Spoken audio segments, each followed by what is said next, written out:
What are the main guides to understanding and interpretation? Two things. One, the values that people living here, living in this real world, need, the directions they need, the goals. I want that. Let this book give it to us, show it to all of us. It found you as a directionless person who had lost his way and showed you the way to go. Now you can walk confidently towards that goal without wandering. This address to the Prophet is not just an address to the Prophet 1450 years ago in history. It is an address to every person today who has lost their way and direction. There are so many pathless, directionless people living in this world, people who are on the verge of suicide, that this book is expected to show them a path and a direction.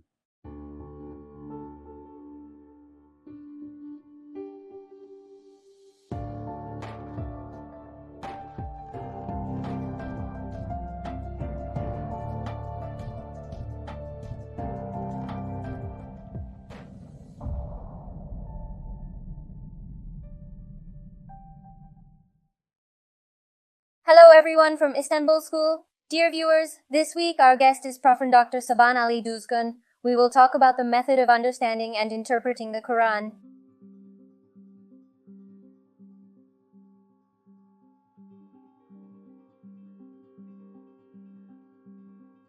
Welcome, Hoja. We are welcome. How are you? Thank you. We became better after seeing you. Thank you very much. Thank you. Hoja, what kind of method should we follow in understanding the Quran? The Quran is a book, but it was not a book when it came down. It came down as an address. Then it became a book. How should we interpret this? How should we understand it? We are talking about a book, but this book is a normal book. But considering the technique of writing a book, the first address and then the book in your question is not valid for every book. We write that kind of book. While writing, we have our own agenda, we fictionalize it accordingly. I think that the Holy Quran takes into account the real world of people, what is going on in the society in which it came down. But I also think that the Quran has a world of its own, a world of meaning that it wants to convey to people. Now, in your question, the Holy Quran is an address first. What I mean by this is that first there are addressees and you tell them, "Oh people, oh you who believe, oh man," these are different addresses in the Holy Quran. Then a period of 23 years, a period of address. After this period ends, a new phase begins. That is the period of the bookization of this address, of what has been said. This is a separate topic. In other words, the fact that the Holy Quran was memorized by Hafiz, memorizers, and written down in different materials in the Prophet's time in the form of a book, shows that the process of its bookization started with the address and was guaranteed. So this is not something that can be left to randomness. In other words, when the Holy Quran is being made into a book, the copies that people have are requested. In the meantime, the process of becoming an addressable book has also started in a way to block and prevent questions that may come to mind, such as whether there were losses and leakages. How did it start? It is both memorized and not recorded. This process is actually a very guaranteed process by people we call scribes of revelation. We know who was recorded and so on. That is another bet outside our scope. But what you are saying is that the address speaks taking into account the addressees, and the main thing in address is to be understood.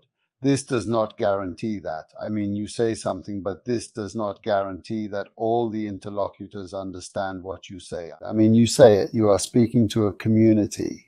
In a normal address, I mean that everyone understands your intention, the meaning that exists in your mind, because the meaning is like a compressed file in a sense that contains all the intention with all its implications, all the purposes it wants to create, all the purposes it wants to achieve. You say it, and what meanings it has, what purposes it wants to create, what intentions it wants to achieve can only be understood by those who are rasi, that is, those who seek depth, The Holy Quran talks about a group of people who have such a purpose, the Rasi ones. This is not a group that you can show in your hand and say, oh, these people are Rasi. The Rasi is a person who questions what might be behind what is being said. What purpose is this meaning has come down to my world to create? So this is not a person. Therefore, there is a demand here that every reader and every interpreter should actually be a Rasi. Because the Holy Quran wants to raise the quality and caliber of both its addressee and its reader. Who wants this? I mean, I can say it, but most of what I say will not be understood and will be wasted. No orator wants that. Neither does the Holy Quran. Therefore, it first descends to its interlocutors. It descends into their minds. It descends into their hearts. This means mobilizing their world of emotions. It descends into their bodies. This means that it makes demands on how to organize the social relations between them. This brings this.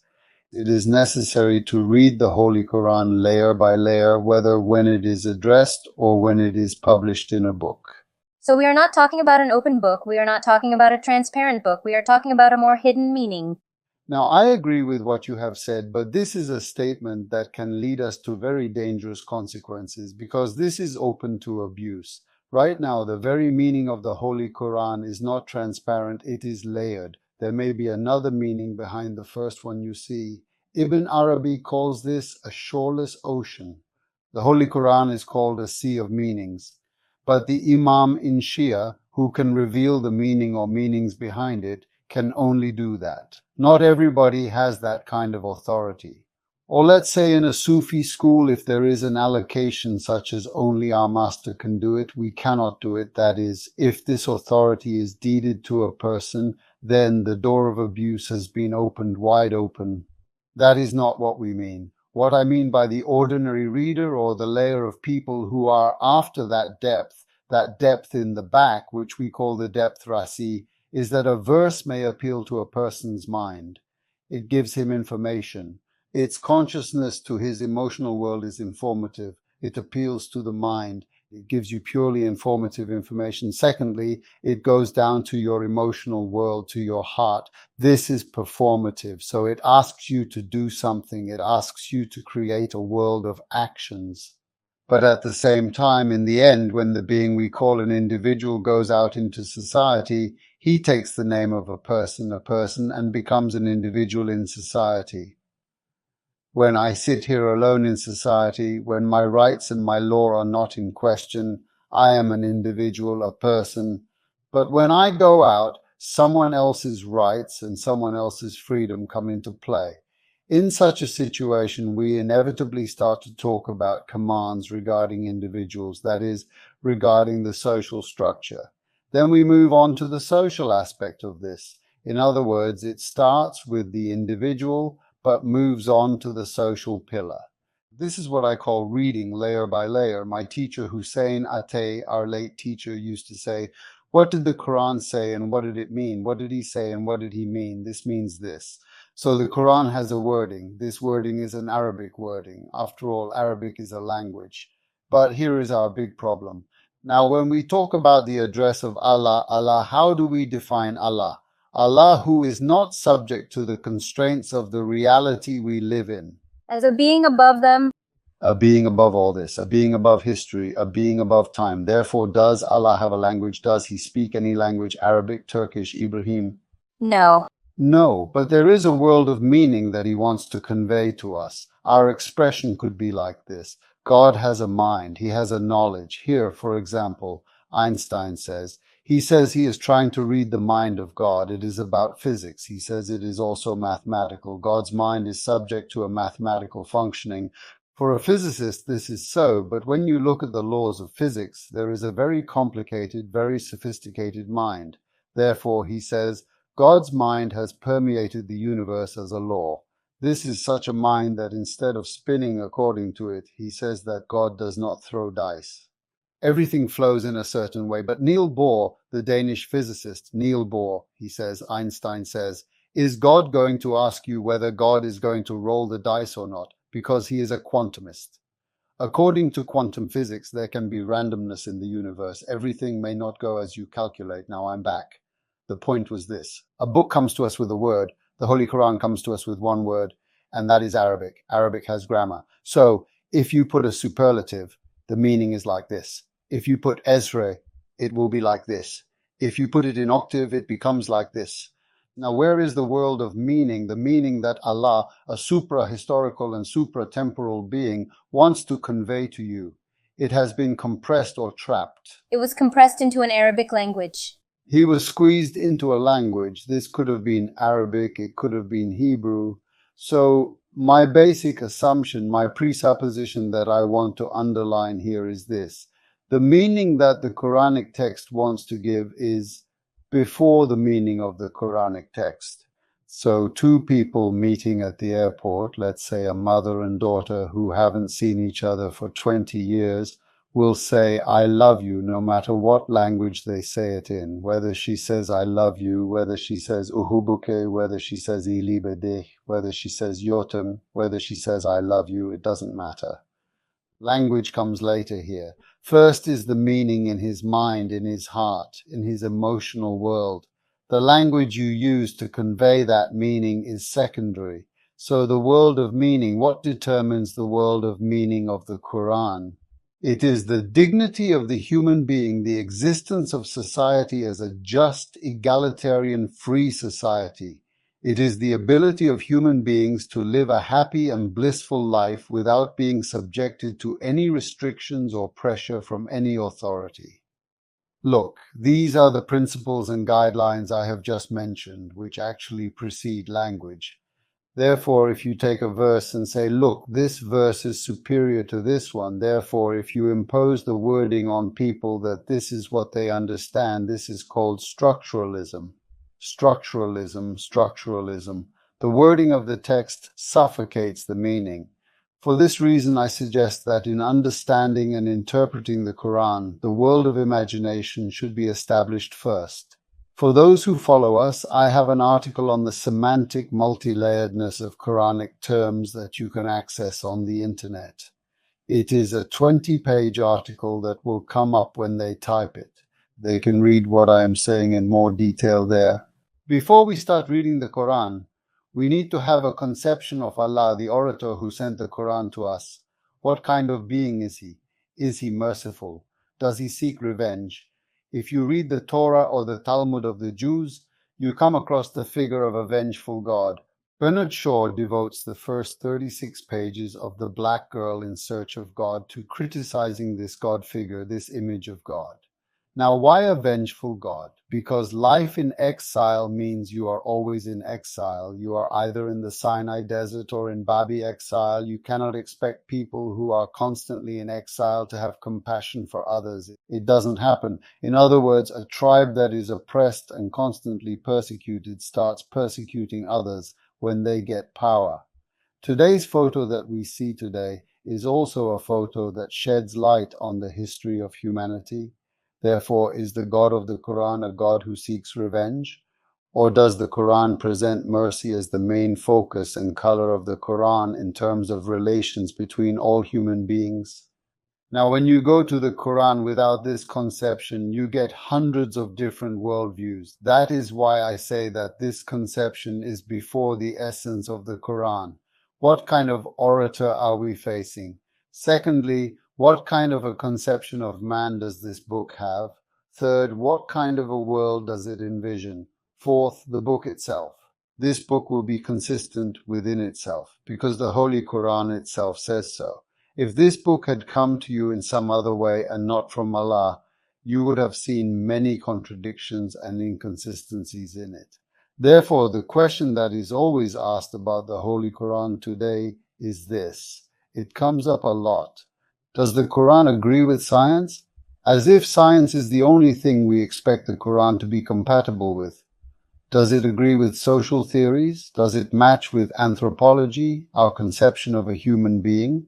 If you ask this is something more. We have sent down the verses in the Quran. Let's say we expand the universe. Oh, someone from here says, oh, according to physics, the universe is expanding. So did you see?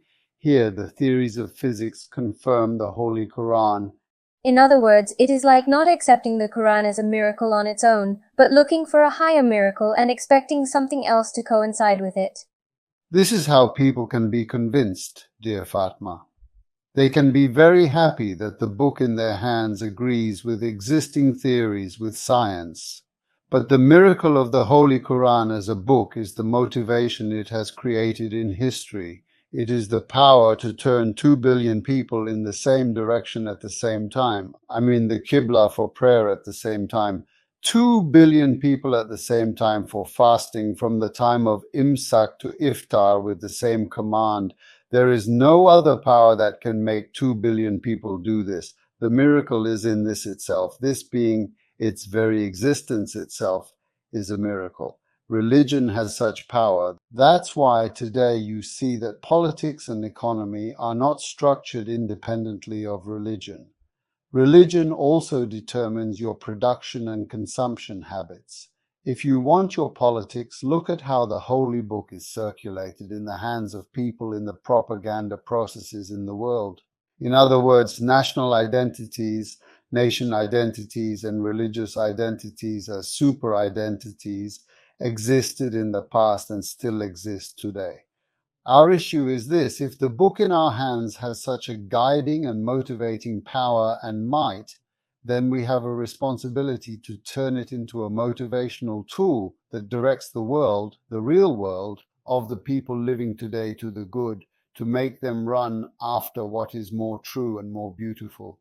Therefore, when we talk about the method of understanding and interpreting the Holy Quran, maybe we should point this out first. It is mentioned in Surah Rahman, Rahman, Alam al-Quran, Halag al-Human.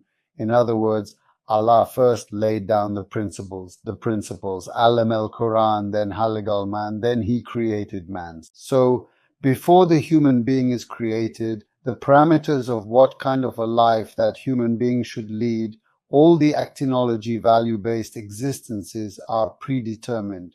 In other words, before you move to a city, you make determinations about what kind of life you will lead in that city. You plan it, then you go. After you leave, you don't say, well, we'll organize life somehow. You plan. What kind of life a person will live here is in the divine plan. The Holy Quran calls it Alam al-Quran. First he laid down the principles, then Halak al-Man, then he created man. Without the Holy Quran, can man establish or find a good life? He can find it. So not all people in the world follow the Quran, but a holy book is the most powerful motivational tool. No matter who you ask, whether you ask a religious thinker or a non-religious person, if you ask who gives people the strongest motivation to realize such a world, there is no second answer. It is the divine. No one wants to take orders and commands from his equal, because he knows he is also mortal, he too is problematic, he too has problems, he too has limitations, etc. But the idea of the divine, the eternal and eternal being that is not in a place and ground that is the land of what-ifs, the ground of obsolescence, such as yesterday, today, tomorrow, brought by our time, and the idea of a being that is not in a place and ground that is the ground of obsolescence, and the way it motivates you is magnificent. Therefore, the question of what the suprahistorical, the supratemporal, what the Holy Quran wants to realize when it descends into this world, into our world, should be in our minds before we open the Holy Quran, before we start reading it. It is not a matter of opening any book of the Quran and explaining the meaning of Alhamdulillah Rabbi Alamin. What does Hamd mean here? What does Alam mean? This is a work of exegesis. Exegetes do this a lot. What I mean here is something else. What are the main guides for understanding and interpretation? Two things. One, I want the directions, the purposes that the human being living here, living in this real world, needs, values, needs. Let this book give it to us, show it to all of us. It found you as a directionless person who had lost his way and showed you the way to go. Now you can walk towards that goal with firm and sure steps. This address to the Prophet is not just an address to the Prophet 1450 years ago in history. It is an address to every person today who has lost their way and direction. There are so many pathless, directionless people living in this world, people who are on the verge of suicide, that this book is expected to show them a path and a direction. How will this happen? Then the question is, what is the purpose of a holy book coming down to this world, my personal world, before the Quran even opens it? I mean, people who eat and drink, who sometimes need it to show them a diet. Some people prioritize that. Some aim to make the world they live in more meaningful. Some are caught in a vortex, the vortex of sickness, the vortex of poverty. Okay, they need someone who will address them and take them from the edge of the abyss. Therefore, the more interlocutors there are today, the more meaning there is. It is important to look for this richness, this breadth in the Holy Book, and to look for the verse in the Holy Quran where the Divine says, "We descend on your world with all our grace, with all our help, with all our mercy, with all our mercy, with all our mercy, with all our grace." Let's open the Holy Quran like a book of law. And what is our issue there? Let's say whether it is permissible or not to make car insurance for cars or not. It is a legal issue. Go and solve it yourself. The law will guide you while solving it. The basic values that will guide you while solving it are the basic values such as fairness, justice, not touching anyone's right, not harming anyone's law, not abusing trust from the Holy Quran. Go and solve your own legal problem yourself. I'm talking about this magnitude, that is, what kind of meaning we attribute to the book and with what intention we open it. What we find after opening it is very closely related to this intention. So why can't the Bible work in this world? It doesn't matter whether you take it in the Muslim world and recite it hundreds and hundreds of times, whether you recite it in Turkish or Arabic. It is also difficult to get into the world of people who recite it. This is the point you mentioned at the beginning, the point I called dangerous. The Holy Quran is not a very transparent book. It does not open itself to you immediately when you read it. No book does. First, your mind needs to be cleaned. Rabbi Ishra li Sadri wa Yasrili Amri.